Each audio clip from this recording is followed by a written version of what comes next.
Matamgi Manipuri Wari channel asubu tabiriba khwai pumnamakpu taramna oppaga loinana ikoknona khurumjari ngasi muk taminarasi Eigi Maching Fattabi Nungshibi marisuba tangka.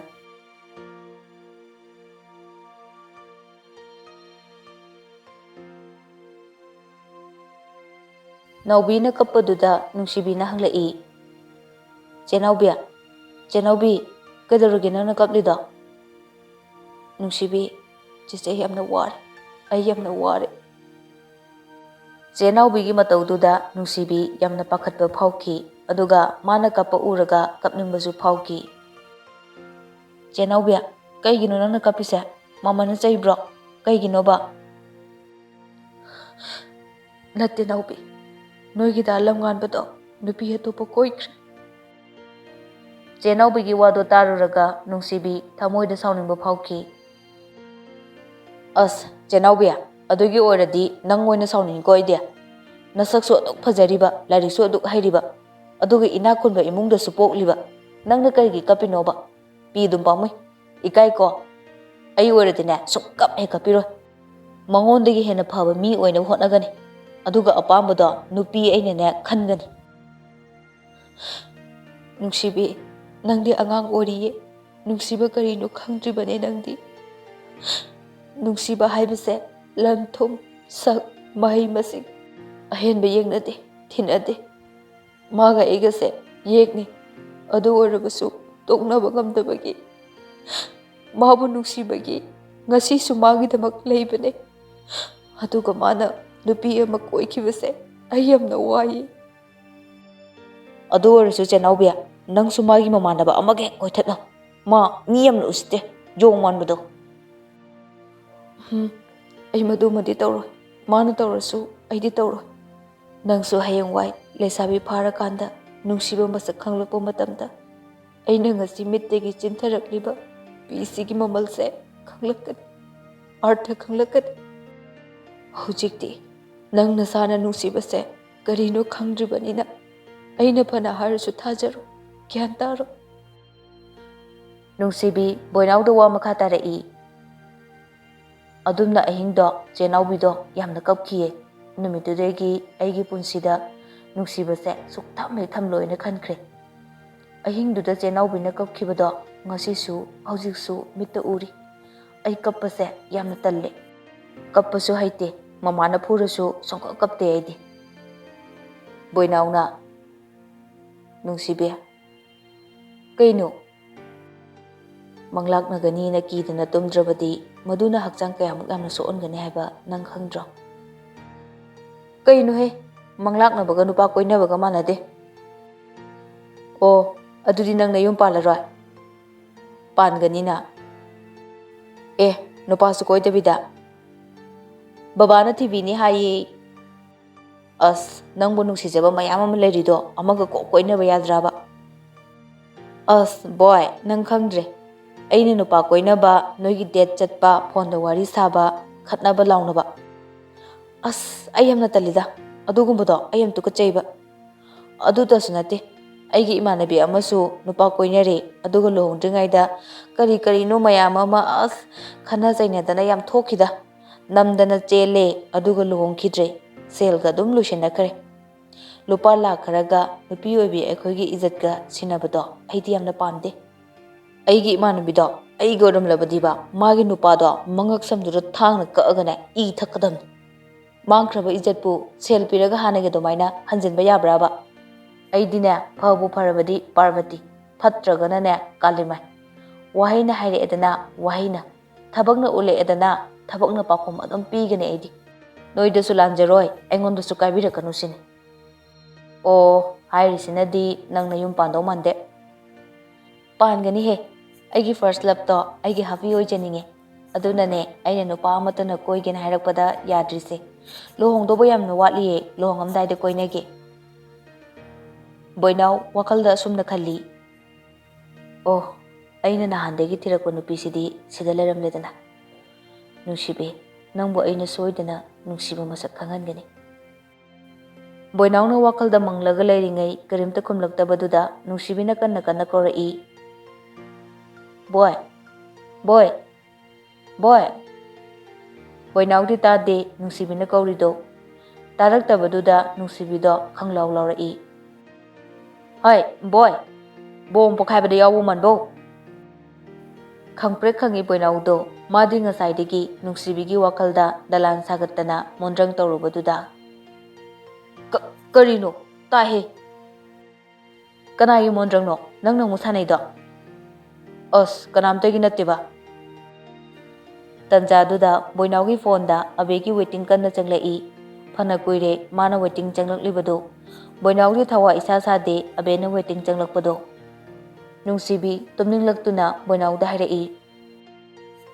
Fare, aisu phone thamlage yam tumninge. Ngai koi pung mapan makhai da tari. As ngai roi ai yam tumninge. Nungsibi phone do thamlaga tumkhre somdana abe Boinauda phone do hanjin hanjin tawrai akonbada paikhatli. Da nang kanagano ngasaidagi wari sarise pung ani chupa waiting lerise da kanagano ba nang ngasaidagi wari sarise. Dukan gi migane as mathayam na sarida ai tamogo su wari sane. Oi de bangangna rusida adu kuini waiting leridubu. Abe nang aisi yamna thajada bai wara. Lairik page de haidadana phone da laichuro lerabo nambo. Akoi mungidi laire hektaba tamdaba mi leitiko madu yade. Irang yade ko. As adugi nattebada nangna nupi atopo yengkhidrana yamna pakhatle. Leita pam khangde wakalse. Nang ibanigi marise khangli natro. Ai khangi kedroge be. Nang yam hinjin khalle. Adomaina khangenu ko. Da se nangine. Aigi thawai hakjang pumnamak nangonda loina sinakrabadudi. Adu orasu pakhalle. Nangna atopo nupi yengkhigadrana. Se ayu butha joba da se karamta koidi. Laripa tho du sarupudi. Aisu exam khara thasirana khali.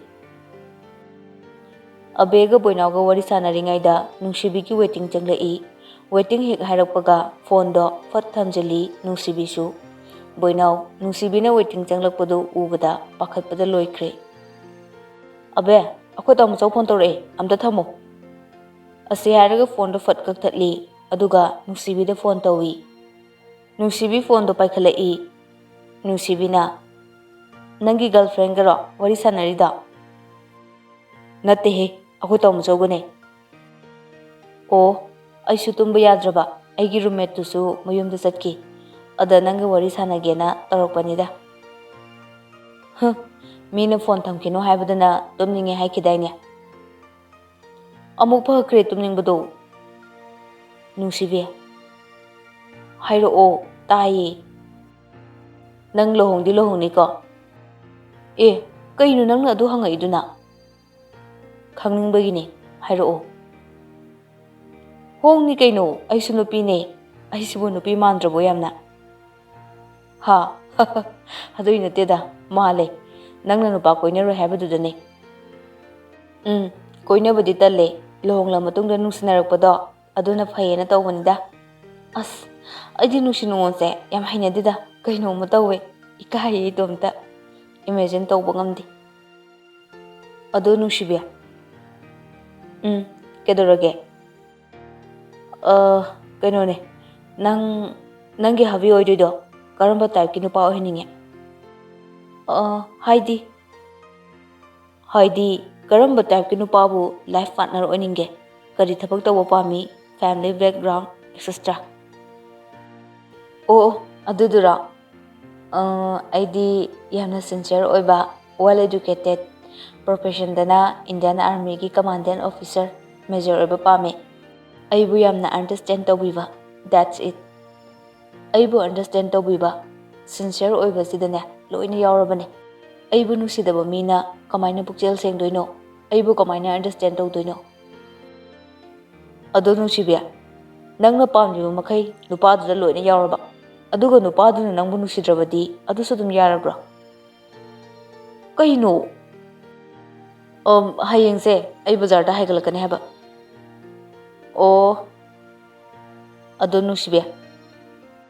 Kedarage. Hayeng do nang hai tung tholokpa yagadro hostel dage. ꯑꯩꯗꯤ ꯌꯨꯝꯗꯒꯤ ꯃꯦꯠꯁ ꯐ꯭ꯔꯤꯒ form fill up ꯇꯧꯕꯒꯤ ꯁꯦꯜꯒ ꯂꯧꯕ ꯆꯠꯅꯤꯌꯦ ꯑꯦ ꯄꯛꯀꯥ ꯇꯥꯔꯦ ꯑꯗꯨꯗꯤ ꯀꯩꯒꯤꯅꯣ ꯄꯛꯀꯥ ꯇꯥꯔꯦꯗꯤ ꯍꯌꯦꯡ ꯉꯥꯛꯇꯪ ꯀꯣꯏꯕ ꯆꯠꯂꯨꯁꯦꯕ ꯏꯕꯥꯅꯤ ꯀꯣ ꯑꯦ ꯀꯥꯏꯗ ꯈꯪꯗꯦ ꯒꯥꯔꯤ ꯀꯣꯏꯊꯧ ꯊꯧꯔꯨꯁꯦ ꯑꯁ ꯇꯜꯂꯤꯗ ꯃꯤꯅ ꯂꯥꯟꯅ ꯎꯅꯤꯕ ꯏꯕꯥꯅꯤꯕꯨ ꯀꯔꯤꯒꯤ ꯕꯣꯏꯐ꯭ꯔꯦꯟ ꯒꯔꯜꯐ꯭ꯔꯦꯟ ꯑꯣꯏꯅ ꯈꯟꯈꯤꯅꯤꯌꯦ ꯐꯔꯕꯅꯤꯗ ꯃꯗꯨꯅꯕꯨ ꯍꯦꯟꯅ ꯀꯔꯤꯕ ꯅꯪ ꯍꯥꯏꯗꯣ ꯅꯠꯇꯦꯍꯦ ꯑꯩꯅ ꯍꯥꯏꯗꯤ ꯃꯣꯏꯅ ꯈꯟꯅꯤꯡꯕꯗꯣ ꯈꯟꯖꯁꯅꯨ ꯑꯩꯈꯣꯏ ꯑꯅꯤꯅ ꯇꯧꯕꯤꯗ ꯂꯣꯏꯔꯦ ꯍꯥꯏꯕꯅꯤꯗ ꯑꯣ ꯍꯣꯏ ꯍꯣꯏ ꯑꯗꯣ ꯀꯨꯏꯕꯗꯤ ꯌꯥꯗꯦꯀꯣ ꯌꯦꯁ ꯁꯔ ꯑꯣꯏ ꯑꯣ ꯁꯣꯔꯤ ꯌꯦꯁ ꯃꯤꯁ ꯑꯣꯏ ꯑꯩꯅ ꯀꯔꯤ ꯍꯥꯏ ꯑꯣ ꯃꯔꯨꯞ ꯑꯣꯏꯔꯗꯤ ꯅꯣ ꯁꯣꯔꯤ ꯅꯣ ꯊꯦꯡꯛꯁ ꯕꯣꯏꯅꯥꯎꯒꯤ ꯋꯥꯗꯣ ꯇꯥꯔꯒ ꯅꯨꯡꯁꯤꯕꯤ ꯅꯣꯛꯐꯦꯠ ꯇꯧꯏ ꯅꯨꯡꯁꯤꯕꯤꯅ ꯕꯣꯏꯅꯥꯎ ꯅꯪꯗꯤ ꯑꯩꯅ ꯍꯥꯏꯕ ꯂꯣꯏꯅ ꯏꯜꯂꯤꯁꯤꯕꯨ ꯀꯩꯒꯤꯅꯣ ꯕꯣꯏꯅꯥꯎ ꯋꯥꯈꯜ ꯏꯈꯟ ꯈꯟꯊꯗꯕꯤꯗ ꯍꯥꯏꯔꯛꯏ ꯅꯨꯡꯁꯤꯕꯩꯅꯦ ꯍꯥ ꯀꯔꯤ ꯒ꯭ꯌꯥꯟ ꯂꯥꯛꯄ ꯃꯥꯜꯂꯤ ꯕꯣꯏꯅꯥꯎꯗꯣ ꯄꯥꯈꯠꯄꯣꯏ ꯀꯔꯤꯕꯣꯏ ꯈꯨꯝꯂꯛꯏ ꯅꯠꯇꯦ ꯑꯩꯅ ꯍꯥꯏꯗꯤ ꯑꯦꯁ ꯑꯦ ꯐ꯭ꯔꯦꯟ ꯍꯥꯏꯕ ꯑꯣ ꯑꯗꯨ ꯍꯥꯏꯌꯨꯗꯅ ꯑꯗꯣ ꯅꯪꯗꯤ ꯀꯔꯝꯕ ꯇꯥꯏꯞꯀꯤ ꯅꯨꯄꯤꯕꯨ ꯂꯥꯏꯐ ꯄꯥꯔꯠꯅꯔ ꯑꯣꯏꯅꯤꯡꯒꯦ ꯅꯪꯒꯨꯝꯕ ꯀꯔꯤ ꯑꯩꯒꯨꯝꯕ ꯍꯥꯏꯗꯤ ꯅꯪꯒꯨꯝꯕ ꯍꯥꯏꯗꯤ ꯅꯪꯒ ꯆꯞ ꯃꯥꯟꯅꯕ ꯑꯩꯒ ꯃꯥꯟꯅꯕ ꯍꯥꯏꯗꯤ ꯁꯛꯂꯣ ꯁꯥꯖꯠꯂꯣ ꯀꯔꯤꯅꯣ ꯂꯣꯏꯅ ꯃꯥꯟꯅꯕ ꯄꯥꯝꯃꯦ ꯅꯪ ꯑꯣꯏꯔꯁꯨ ꯌꯥꯏ ꯑꯣꯏ ꯅꯪ ꯈꯪꯅꯤ ꯅꯪ ꯀꯔꯤꯅꯣ ꯑꯁꯦꯡꯕ ꯍꯥꯏꯕꯅꯦ ꯑꯩꯗꯤ ꯌꯥꯔꯦ ꯑꯩꯉꯣꯟꯗ ꯈꯥꯏꯕꯗ ꯅꯪ ꯋꯥꯔꯝꯃꯅꯤ ꯐꯣꯟ ꯊꯝꯃꯣ ꯌꯥꯔꯦ ꯑꯩ ꯌꯥꯝ ꯇꯨꯝꯅꯤꯡꯉꯦ ꯑꯁ ꯃꯥꯅ ꯉꯁꯥꯏꯗꯒꯤ ꯋꯥꯔꯤ ꯁꯥꯟꯅꯁꯦ ꯍꯥꯏꯔꯒ ꯀꯌꯥꯗ ꯐꯠꯇ꯭ꯔꯤꯕ ꯅꯨꯄꯤꯅꯣ ꯌꯦꯡꯉꯨꯅꯦ ꯍꯩꯃꯥ ꯑꯗꯨꯏ ꯅꯠꯇꯤꯌꯦ ꯊꯦꯡꯉꯦ ꯄꯨꯡꯁꯦ 11:30 ꯇꯥꯔꯦꯕ ꯈꯪꯉꯕꯣ ꯑꯣꯀꯦ ꯒꯨꯗ ꯅꯥꯏꯠ ꯃꯊꯪꯒꯤ ꯅꯨꯃꯤꯠꯅꯤ ꯅꯨꯡꯁꯤꯕꯤ ꯀ꯭ꯂꯥꯁ ꯌꯥꯎꯕ ꯂꯣꯏꯔꯒ ꯍꯣꯁꯇꯦꯜꯗ ꯆꯪꯂꯛꯏ ꯑꯗꯨꯒ ꯌꯨꯝꯗ ꯆꯠꯅꯕ ꯍꯥꯏꯗꯨꯅ ꯗ꯭ꯔꯦꯁ ꯆꯦꯟꯖ ꯇꯧꯔꯤ ꯅꯨꯡꯁꯤꯕꯤꯅ ꯑꯦ ꯊꯥꯖ ꯐꯔꯦꯗ ꯅꯪ ꯍꯜꯂꯛꯄ ꯑꯩꯗꯤ ꯃꯦꯔꯤꯗ ꯁꯣꯁꯦ ꯄꯤꯔꯝꯒꯦ ꯈꯜꯂꯤꯅꯦ ꯊꯥꯖꯅ ꯑꯣ ꯅꯪ ꯌꯨꯝ ꯆꯠꯇꯣꯏꯔꯣ ꯃꯦꯠꯁ ꯐ꯭ꯔꯤꯒ ꯐꯣꯔꯝ ꯐꯤꯜ ꯑꯞꯀꯤ ꯁꯦꯜꯒ ꯂꯧꯔꯨꯒꯦ ꯇꯧꯕꯅꯦ ꯐꯣꯔꯝ ꯐꯤꯜ ꯑꯞ ꯑꯃꯨꯛ ꯇꯧꯔꯅꯤ ꯍꯥꯏꯕ꯭ꯔꯣ ꯑꯁ ꯄꯦꯜꯂꯦꯗ ꯑꯋꯣꯏꯕ ꯉꯔꯥꯡꯇ ꯑꯣꯏꯔꯕꯣꯏ ꯈꯜꯂꯦ ꯑꯦꯛꯖꯥꯝ ꯂꯣꯏꯈꯤꯕꯗꯣ ꯑꯗꯣ ꯃꯣꯔꯣꯛ ꯈꯔ ꯄꯨꯔꯛꯑꯣ ꯑꯩꯗꯤ ꯀꯥꯎꯔꯝꯃꯦ ꯍꯣꯏ ꯑꯇꯩꯗꯤ ꯇꯤꯜꯍꯧꯒ ꯑꯗꯨꯗꯤ ꯆꯠꯂꯨꯈꯤꯒꯦꯀꯣ ꯐꯖꯅ ꯆꯠꯂꯨꯀꯣ ꯅꯨꯡꯁꯤꯕꯤ ꯚꯤꯖꯤꯇꯔ ꯔꯨꯝꯗ ꯂꯩꯔꯤꯕ ꯁꯤꯒꯅꯦꯆꯔ ꯔꯦꯖꯤꯁꯇꯔꯗꯨꯗ ꯁꯥꯏꯟ ꯇꯧꯔꯤꯉꯩ ꯕꯣꯏꯅꯥꯎ ꯐꯣꯟ ꯇꯧꯁꯤꯜꯂꯛꯏ ꯕꯣꯏꯅꯥꯎꯅ ꯂꯣꯏꯗ꯭ꯔꯤꯕꯣ ꯂꯣꯏꯔꯦ ꯑꯗꯣ ꯈꯔ ꯆꯠꯊꯣꯛꯑꯒ ꯂꯩꯔꯝꯃꯨꯀꯣ ꯁꯦꯅꯤꯌꯔ ꯆꯤꯆꯦ ꯑꯩꯈꯣꯏꯅ ꯎꯕꯗꯣ ꯅꯨꯡꯉꯥꯏꯇꯦꯕ ꯔꯦꯁꯄꯦꯛ ꯂꯩꯇꯕ ꯑꯣꯏꯅ ꯎꯈꯤꯅꯦꯕ ꯍꯣꯏ ꯑꯗꯨꯗꯤ ꯑꯦꯛꯁꯇ꯭ꯔꯤꯝ ꯋꯦꯕꯀꯤ ꯑꯗꯨꯋꯥꯏꯗ ꯂꯩꯔꯝꯃꯒꯦꯀꯣ ꯅꯨꯡꯁꯤꯕꯤ ꯑꯦꯛꯁꯇ꯭ꯔꯤꯝ ꯋꯦꯕ ꯐꯥꯎꯕ ꯆꯠꯂꯤ ꯂꯥꯞꯇꯛꯅ ꯕꯣꯏꯅꯥꯎꯅ ꯒꯥꯔꯤ ꯈꯥꯝꯃꯒ ꯂꯩꯕꯗꯨ ꯎꯔꯦ ꯅꯨꯡꯁꯤꯕꯤꯅ ꯀꯥꯏ ꯆꯠꯁꯦ ꯍꯥꯏꯅꯣ ꯕꯣꯏꯅꯥꯎꯅ ꯈꯪꯗꯦ ꯄꯪꯊꯧꯗ ꯊꯧꯔꯨꯁꯦ ꯑꯩꯗꯤ ꯌꯨꯝꯗ ꯊꯦꯡꯅ ꯆꯪꯕ ꯌꯥꯔꯣꯏꯀꯣ ꯀꯀꯥꯒ ꯇꯥꯃꯣꯒꯅ ꯆꯩꯅꯤꯕ ꯍꯣꯏꯕ ꯊꯦꯡꯉꯣꯏꯕ ꯑꯅꯤꯗꯨ ꯂꯝꯁꯥꯡꯂꯣꯝꯗ ꯁꯨꯝ ꯊꯧꯔꯛꯏ ꯒꯥꯔꯤꯗꯣ ꯅꯨꯡꯁꯤꯕꯤꯅ ꯑꯁ ꯕꯣꯏ ꯑꯩꯈꯣꯏꯔꯣꯝꯒꯤ ꯃꯤꯒ ꯎꯔꯗꯤꯕ ꯑꯩꯕꯨ ꯑꯃꯨꯛ ꯌꯨꯝꯗ ꯄꯥꯎ ꯄꯤꯗꯅ ꯆꯩꯕ ꯁꯣꯏꯔꯣꯏꯀꯣ ꯎꯔꯣꯍꯦ ꯅꯪ ꯁꯤꯁꯨꯕ ꯃꯤꯂꯤꯅꯤꯌꯝ ꯒꯥꯔꯗꯦꯟꯗ ꯊꯧꯖꯤꯜꯂꯤ ꯒꯥꯔꯤꯗꯣ ꯑꯁ ꯁꯤꯗꯤ ꯄꯥꯈꯪ ꯂꯩꯁꯥꯕꯤꯒꯤ ꯎꯅꯕꯝꯅꯦ ꯕꯣꯏ ꯑꯩꯈꯣꯏ ꯑꯅꯤꯗꯤ ꯅꯠꯇ꯭ꯔꯕꯣ ꯑꯁ ꯑꯩꯅ ꯍꯥꯏꯗꯤ ꯀꯣꯏꯅꯕ ꯀꯣꯏꯅꯕꯤ ꯎꯅꯐꯝꯅꯦ ꯍꯥꯏꯕ ꯑꯗꯨ ꯑꯣꯏꯔꯒꯅ ꯅꯪ ꯆꯠꯈ꯭ꯔꯒꯦ ꯍꯥꯏꯕ꯭ꯔꯣ ꯑꯣ ꯅꯪꯅ ꯍꯥꯏꯔꯤꯁꯦ ꯂꯥꯛꯃꯤꯟꯅꯔꯒ ꯏꯇꯣꯝꯇ ꯆꯠꯈ꯭ꯔꯣ ꯍꯥꯏꯕ꯭ꯔꯣ ꯍꯥ ꯐꯩꯕ ꯅꯪ ꯒꯨꯗ ꯕꯥꯏ ꯅꯨꯡꯁꯤꯕꯤ ꯄ꯭ꯔꯞ ꯄ꯭ꯔꯞ ꯁꯥꯎꯔꯒ ꯆꯠꯈꯤ ꯕꯣꯏꯅꯥꯎꯁꯨ ꯇꯥꯟꯅꯔꯛꯏ ꯅꯨꯡꯁꯤꯕꯤ ꯐꯥꯒꯤ ꯇꯧꯕꯅꯦꯕ ꯁꯦ ꯄ꯭ꯂꯤꯖ ꯆꯠꯈꯤꯅꯣꯕ ꯐꯥꯒꯤ ꯇꯧꯕꯅꯦ ꯍꯥꯏꯔꯒ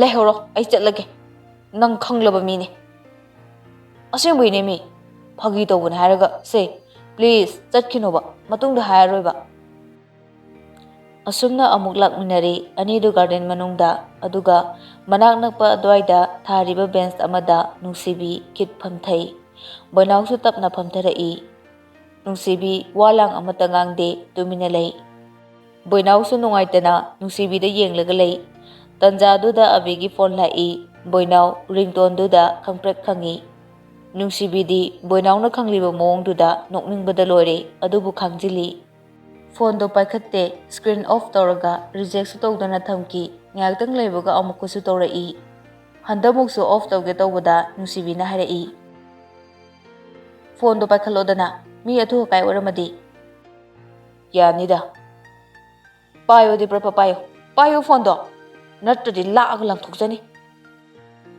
ꯎꯄꯥꯏ ꯂꯩꯇꯦ ꯕꯣꯏꯅꯥꯎ ꯐꯣꯟꯗꯣ ꯄꯤꯛ ꯑꯞ ꯇꯧꯏ ꯑꯗꯨꯒ ꯇꯞꯅ ꯍꯥꯏꯔꯛꯏ ꯍꯜꯂꯣ ꯗꯥ ꯅꯪ ꯀꯥꯏꯗ ꯂꯩꯒꯦ ꯑꯩꯈꯣꯏ ꯀꯣ ꯒꯥꯔꯗꯦꯟꯗ ꯂꯩꯌꯦ ꯂꯥꯛꯎꯗꯅ ꯑꯁ ꯑꯩ ꯊꯕꯛ ꯑꯃ ꯆꯠꯂꯤꯌꯦ ꯅꯨꯡꯁꯤꯕꯤꯅ ꯃꯔꯛꯇ ꯊꯠꯂꯤ ꯀꯅꯥꯅꯣ ꯐꯣꯟ ꯇꯧꯔꯛꯏꯗꯨꯅ ꯅꯨꯡꯁꯤꯕꯤꯒꯤ ꯈꯣꯟꯖꯦꯜꯗꯣ ꯇꯥꯕꯗ ꯑꯕꯦꯅ ꯑꯃꯨꯛ ꯍꯪꯂꯛꯏ ꯗꯥ ꯀꯅꯥꯅꯣ ꯅꯨꯄꯤꯒꯤ ꯈꯣꯟꯖꯦꯜ ꯑꯃ ꯇꯥꯔꯤꯗꯨꯕꯣ ꯏꯆꯟꯅꯨꯄꯤꯅꯦ ꯑꯁꯤ ꯍꯥꯏꯔꯒ ꯕꯣꯏꯅꯥꯎ ꯅꯨꯡꯁꯤꯕꯤꯗ ꯅꯣꯛꯐꯦꯠ ꯇꯧꯔꯒ ꯌꯦꯡꯂꯛꯏ ꯑꯕꯦꯅ ꯊꯥꯖꯈꯤꯗꯦꯗ ꯅꯪ ꯑꯇꯣꯞꯄ ꯅꯨꯄꯤ ꯎꯅꯔꯤꯔꯣ ꯀꯥꯏꯗꯩꯅꯣꯍꯦ ꯅꯪ ꯁꯨꯕ ꯑꯗꯣ ꯑꯩ ꯂꯥꯛꯄ ꯐꯔꯛ ꯇꯥꯔꯅꯤ ꯊꯝꯃꯦ ꯑꯁꯤ ꯍꯥꯏꯔꯒ ꯕꯣꯏꯅꯥꯎ ꯐꯣꯟꯗꯣ ꯀꯛꯊꯠꯂꯤ ꯅꯨꯡꯁꯤꯕꯤꯅ ꯕꯣꯏ ꯀꯅꯥꯅꯣ ꯐꯣꯟ ꯇꯧꯔꯛꯏꯗꯨꯕꯣ ꯑꯩꯈꯣꯏ ꯏꯆꯟꯅꯨꯄꯤꯅꯦ ꯏ ꯅꯪꯒꯤ ꯅꯆꯟꯅꯨꯄꯤ ꯂꯩꯇꯦ ꯍꯥꯏꯗꯨꯗꯤ ꯀꯀꯥꯒꯤ ꯃꯆꯥꯅꯦ ꯑꯣ ꯑꯗꯨ ꯕꯣꯏ ꯑꯩ ꯋꯥ ꯑꯃ ꯍꯪꯒꯦ ꯕꯣꯏꯅꯥꯎꯁꯨ ꯅꯨꯡꯁꯤꯕꯤꯅ ꯁꯥꯎꯗꯅ ꯋꯥ ꯉꯥꯡꯂꯛꯄꯗꯨꯗ ꯈꯤꯇꯪꯗꯤ ꯐꯩ ꯃꯁꯥꯗꯣ ꯍꯪꯉꯨꯅꯦ ꯅꯪꯒꯤ ꯑꯦꯝꯁꯦ ꯀꯩꯅꯣ ꯑꯐꯕ ꯃꯄꯥ ꯑꯣꯏꯕ ꯕꯣꯏ ꯄ꯭ꯂꯤꯖ ꯁꯦꯔꯤꯌꯁꯂꯤ ꯑꯩꯗꯤ ꯕꯤꯖꯤꯅꯦꯁ ꯇꯧꯅꯤꯡꯉꯦ ꯒꯨꯗ ꯑꯗꯣ ꯅꯪ ꯀ꯭ꯂꯥꯁ 12 ꯂꯣꯏꯔꯒ ꯀꯔꯤꯝꯇ ꯇꯝꯊꯗꯕꯤꯗ ꯁꯨꯃꯥꯏꯅ ꯁꯨꯝ ꯂꯩꯔꯤꯁꯤꯕꯨ ꯀꯩꯒꯤꯅꯣ ꯅꯣꯏ ꯆꯤꯆꯦꯁꯨ BSc ꯅꯔꯁ ꯊꯕꯛꯁꯨ ꯇꯧꯔꯦꯌꯦ ꯅꯣꯏ ꯇꯥꯃꯣꯅ ꯃꯦꯖꯔ ꯅꯪꯅ ꯀꯔꯤꯅꯣꯕ ꯑꯩꯅꯦ ꯅꯪꯁꯦ ꯑꯃꯨꯛꯇꯪꯗꯤ ꯉꯛꯊꯤ ꯆꯞꯀꯦꯅ ꯂꯩꯔꯤꯅꯦ ꯕꯤꯖꯤꯅꯦꯁ ꯄꯥꯝꯃꯗꯤ MBA ꯇꯧꯅꯕ ꯍꯣꯠꯅꯕ ꯌꯥꯗ꯭ꯔꯣ ꯅꯌꯥꯝꯕꯅ ꯌꯨꯝ ꯄꯥꯟꯗ꯭ꯔꯤꯉꯩꯗ ꯅꯪꯅ ꯇꯝꯕ ꯌꯥꯕ ꯇꯝꯅꯕ ꯍꯣꯠꯅꯖꯧ ꯁꯤꯗꯩꯗꯤ ꯌꯨꯝ ꯄꯥꯟꯈ꯭ꯔꯗꯤꯅꯦ ꯅꯪꯒꯁꯦ ꯀꯩꯝꯇ ꯌꯦꯡꯁꯤꯟꯕꯤꯔꯛꯑꯔꯣꯏ ꯃꯗꯨꯗ ꯅꯪꯅ ꯁꯥꯎꯐꯝꯁꯨ ꯊꯣꯛꯇꯦ ꯃꯔꯝꯗꯤ ꯌꯨꯝ ꯄꯥꯟꯕ ꯍꯥꯏꯁꯦ ꯑꯩꯈꯣꯏꯒꯤ ꯏꯃꯥ ꯕꯕꯥꯅ ꯂꯧꯔꯤꯕ ꯔꯦꯁꯄꯣꯟꯁꯤꯕꯤꯂꯤꯇꯤ ꯄꯨꯝꯅꯃꯛꯇꯣ ꯂꯧꯕ ꯉꯝꯃꯅꯤ ꯈꯟꯕ ꯃꯤꯗꯨꯅꯤ ꯈꯪꯉꯕ ꯃꯣꯏꯒꯤ ꯇꯣꯉꯥꯟꯕ ꯂꯥꯏꯐ ꯐꯦꯃꯤꯂꯤ ꯑꯃ ꯁꯦꯝꯂꯛꯇꯣꯏꯕ ꯅꯉꯣꯟꯗ ꯅꯨꯡꯁꯤꯔꯝꯕ ꯁꯔꯨꯛꯇꯣ ꯅꯨꯄꯤꯗ ꯃꯆꯥꯗ ꯅꯨꯡꯁꯤꯈꯤꯗꯣꯏꯕ ꯑꯗꯒꯤꯗꯤ ꯑꯦꯛꯁꯄꯦꯟꯗꯤꯆꯔꯁꯨ ꯍꯦꯟꯒꯠꯂꯛꯇꯣꯏꯅꯤ ꯈꯪꯉꯕ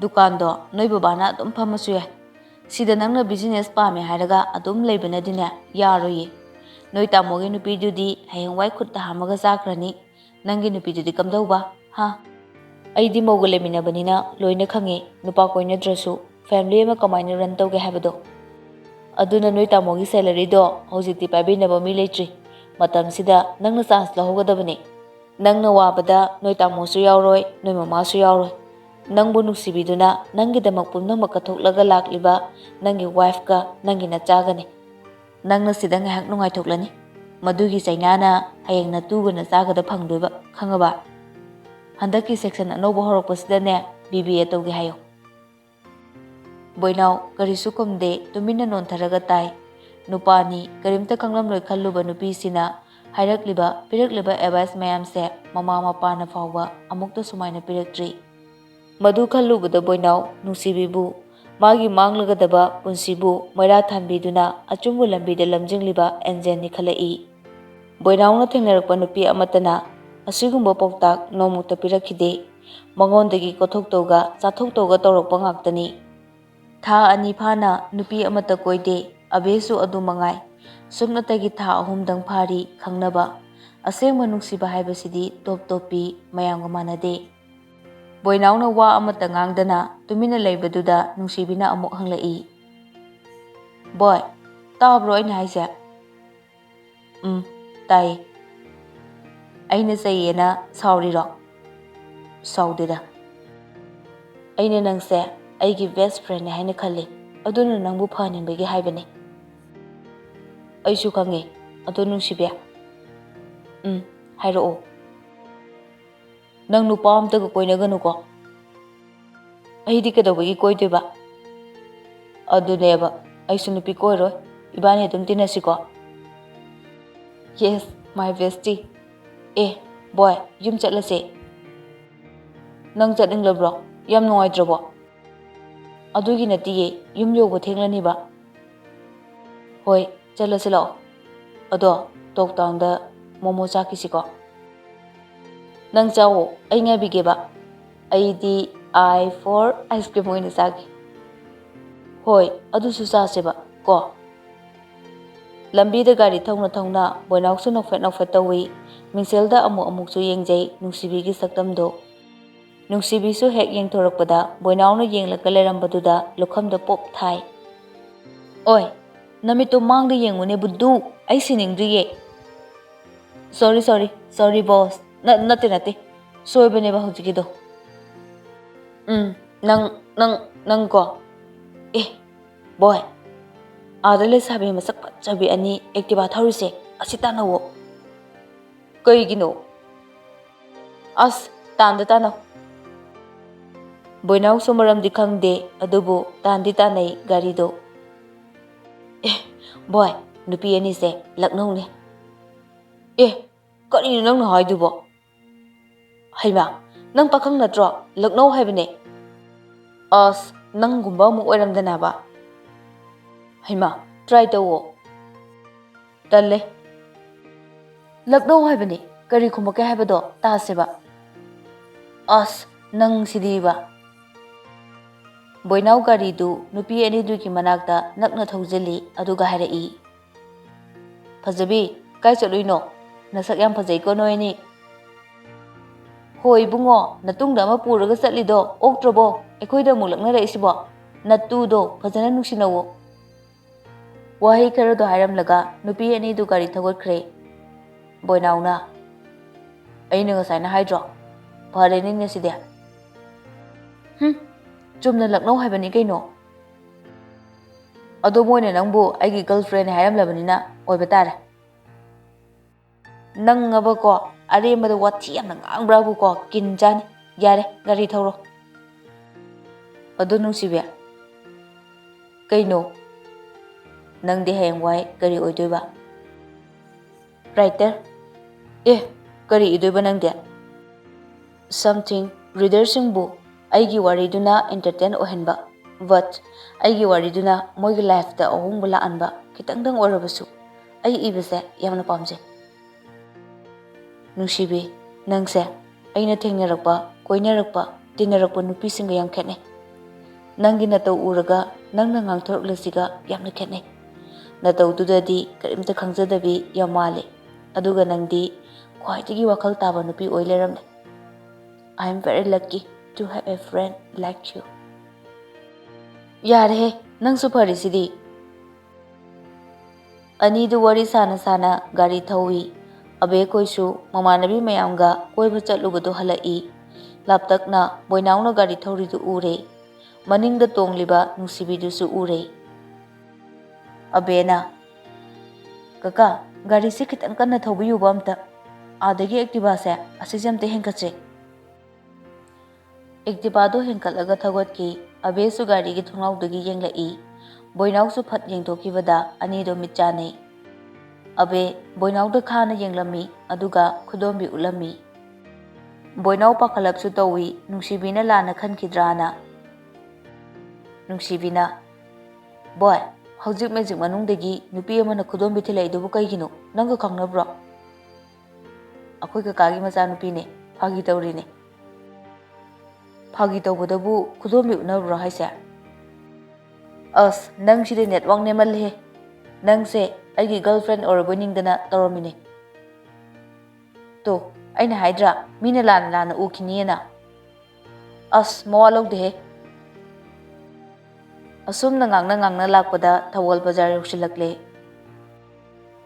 ꯕꯣꯏ ꯌꯥꯔꯅꯤ ꯁꯤꯗꯩꯗꯤ ꯑꯩ ꯑꯣꯇꯣꯗ ꯆꯠꯈ꯭ꯔꯒꯦ ꯊꯤꯟꯕꯤꯒꯦꯍꯦ ꯑꯁ ꯌꯥꯅꯤꯕ ꯑꯩꯈꯣꯏꯔꯣꯝ ꯃꯤ ꯎꯈꯤꯅꯤ ꯍꯥꯏꯕ ꯈꯥꯝꯃꯨꯁꯦ ꯈꯥꯝꯃꯨ Hoi hoi. Auto parking fauba boinaungna thinbi. Moi ani wari saringaida magic manungdagi kisan na makoi ani bu urami. Kisan sumayumda sel lawba lakpani. Ai, ani si koina ri malene. As, akoi nungsibi se soidana manglani. Khang machawida haidok. Somdana nungsibi auto da kakhatlaga boinaungda harai. Okay bye. Lehore ko nang su chatkro. Hoi. Nungsibi na mayum yorokpada mogi mangolda kisan ga mamaga phamlaga lerami. Tam kisan nang krom kanda la ino. Hojikta nang na auto parking da wari sana hobado ai ure. Oh, boinaw ne noigi friend do ai ga suti ne ye. Is boinaw kaina kaya dana yengune minga haijiladana. Boinaw kawdabra haisa. Kawde punsiba kawbane hawkhadaine. Nang adugi midu natradi dinanaba mi leitrabo ha. Mado ladies killer ne. Punsiba haine maming sakka kaina chatline. Haibide haini imanabo orasu aina mayade. Nupi nang gyan taw. Kisan wahi khara sa haram laga sarap toroga chatkre. Kisan chatkibaga tombisnana among anglai. Nang di nupa amata lejedrabo ha. Nabung na harise nang giphanabani khangabra. Nang bu karam kandagino nupa ga koinari basibo. Natte yausangda nang na chak pijaba nupa duro. Hoi. Nungsibi sauningum karigum kada sangkre. Minga lotana natte mana khalisa kainoba. Aise magi girlfriend su natte. Aduga ina suk saunglibasibu karigino.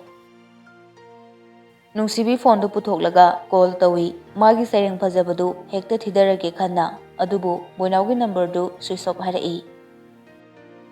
Ai switch off ka thamjaline khangni dana ma. Nungsibi masado khoirang khoisaunabana heman khidana neta na phambangamde kaduda koichat chatlaga lei amuk pham amuk lep tawi ichansu machegi khonjel ta ki haiduna lai. Cheto kem kurege lakpa. Ngak ore. Ichan boinaw do boinaw kawde punsiba kawe hai tam kisana ladies killer ne so hai. Aseng biro cheto. Natte ai se magi girlfriend su natte adugo mana engoda minga lot lisubu kai ginoba. Ai ne aigi maching arang bise hore ebu mi phuninga eko. Ado cheto phone toksiludana. Tawre off haire. Adudi cheto hore mana phone torokpada hayo. Aidi hoje hekta mogi dukan do chatlaga khutum sina mammai duda muktang kinna thiningkreda. As yare he to ado hotel da tapo charu silo. Yare ai janingde. Yam paktre go cheto lao di lao. Numidang ni nungsibi amuk su phone tawi boinauda adubu off adum harai. Khangni banang aina thengneba mafamda kaidogi yengobanang. Somdana boinawgi phone do battery yaudabagi off takre. Maisu laktabana charge tofam leitre. Chak toklaga phamungda tummage na changlai. Mit hek usinbaga nungsibibu urai. Kaigino aigisibo nungsibibu urai sina. Mabu nungsiribra natraga apambra. Aya somna amukta phawkite. Thoibi da phawkiba ihulda adumak nungsibi ubada phawrusi karigino. Boinaw phu hagolai phamungdagi aduga kaduda leiriba dressing table dugi mingsel duda munna yengi. Chongliba mihulda tapna khut yetna pai. Mane aina nungsibibu nushibane. Thank God. Aina ningjabu nupido nushibira. Somdana nungshibi ahing do tumpam lapong khangdre yeta amuk chep oida amuk chep toroga lei. Kaigino mana off leraga aina suklamna leitardise. Mana minglo laga aina saunglibasna karigino. Kari connection omasina. Hisibu magi kanano. Oiningbu oisino.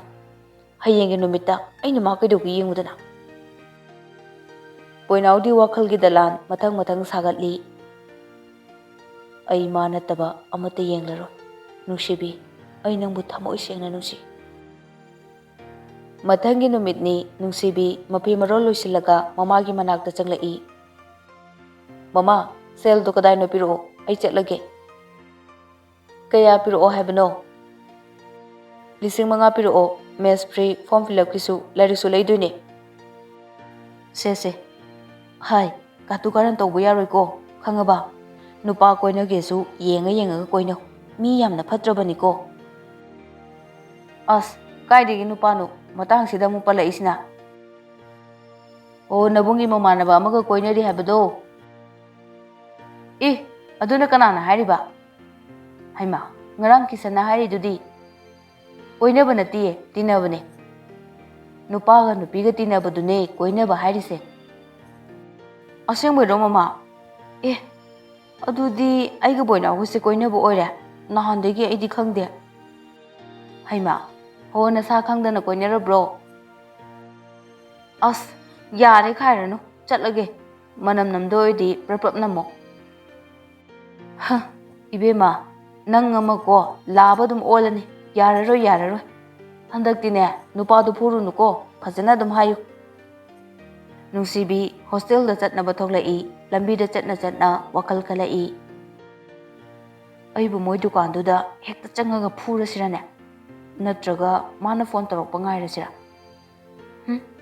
Phone ꯇꯧꯔꯛꯄ ꯑꯣꯏꯅ ꯉꯥꯏꯔꯒꯦ ꯑꯗꯨꯒ ꯍꯦꯛꯇ ꯂꯥꯛꯀꯦ ꯅꯠꯇ꯭ꯔꯗꯤꯕ ꯀꯩꯅꯣꯝꯃ ꯈꯟꯈꯤꯅꯤ ꯇꯟꯖꯥꯗꯨꯗ ꯃꯥꯒꯤ ꯐꯣꯟꯗꯣ ꯈꯤꯡꯂꯛꯏ ꯌꯦꯡꯕꯗ ꯕꯣꯏꯅꯥꯎ calling ꯍꯥꯏꯅ ꯊꯥꯔꯒ ꯂꯩꯔꯝꯃꯤ ꯁ꯭ꯀ꯭ꯔꯤꯟꯗꯨꯗ